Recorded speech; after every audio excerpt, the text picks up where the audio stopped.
My name is Louise Hoey. I live in Dublin. I have 3 children. So Leon is 25, Abby and Taylor are twins, they're 21.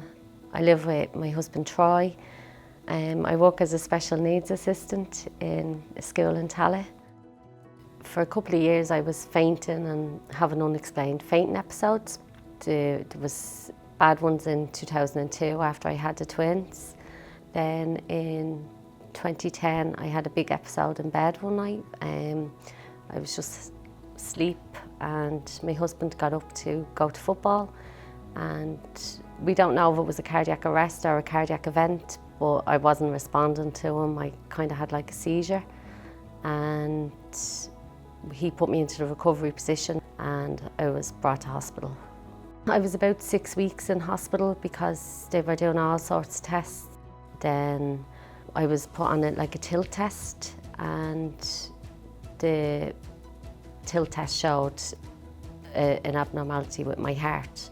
So that's kind of how the diagnosis came about of long QT syndrome. Maybe 2 or 3 days later they fitted an ICD and I was home the next day. So when I was getting the ICD implanted, it wasn't too bad. The pain relief I was taking was paracetamol, so on a scale of that, it wasn't too bad.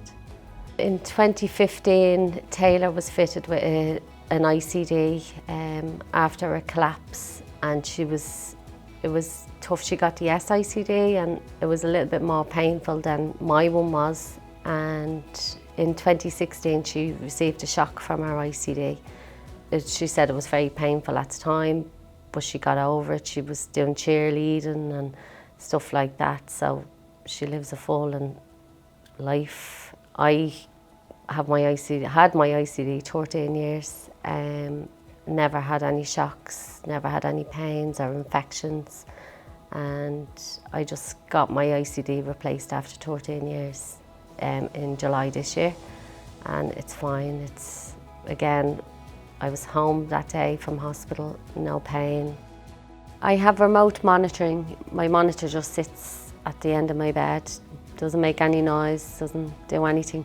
It's just plugged in, connected to your Wi-Fi, and it just sends your readings through every 24 hours to the hospital.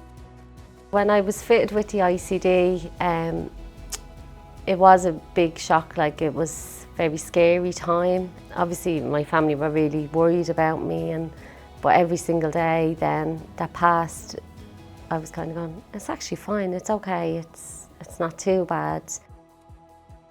Personally, it doesn't hold me back from doing anything. I probably wouldn't let it, and neither would Taylor. Taylor is a normal 21-year-old. She's living away, going to college. She's on home monitoring, so she just gets on with her everyday life. But I do understand it can be a scary process, especially if you're just diagnosed with a condition that you've never heard anything about. But the ICD is definitely, for me anyway, and for my family, it reassures me. It's like a backup plan.